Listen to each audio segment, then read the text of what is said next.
kan? Memang buat apa? Dengan sesuka air. Cikgu dah tanya.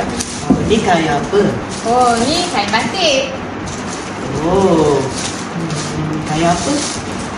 Batik. Karya apa? Arman, nanti cikgu dah cakap ni kain batik. Apa kali dah cikgu cakap? Ni kan kain batik. Sudahlah, awak tak payahlah kemana kat sini.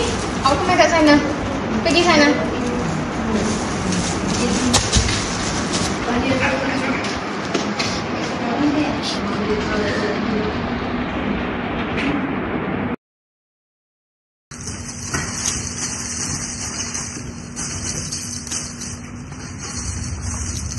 Apa ni? Masa penat je. Arman tak sengaja tu. Saya penat lah kak. Dia asyik tanya soalan yang sama je. Saya penat nak jawab soalan yang sama. Awak ingat tak masa kita kecil dulu pun kita sering tanya soalan yang sama pada ibu kita kan?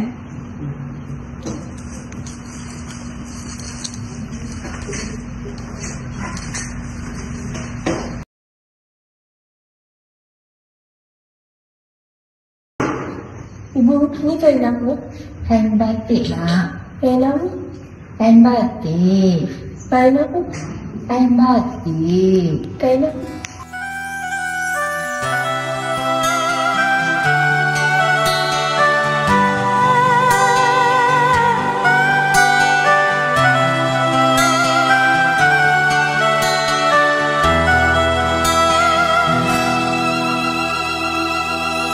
Dulu ku alpa dalam gembira,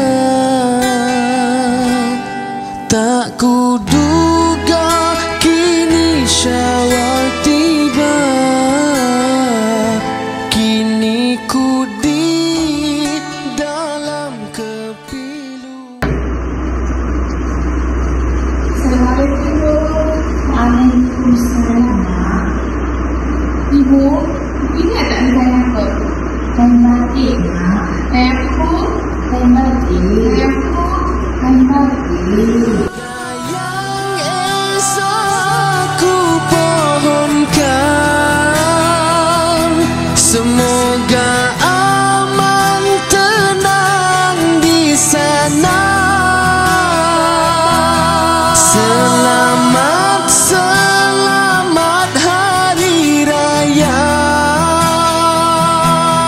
Maaf zahir batin dipinta. Selamat, selamat hari raya. Salam lebaran di hari mulia. Kami dari panitia OPB ingin mengucapkan Selamat Hari Raya Aidilfitri. Maaf Maaf lahir dan batin. Bye.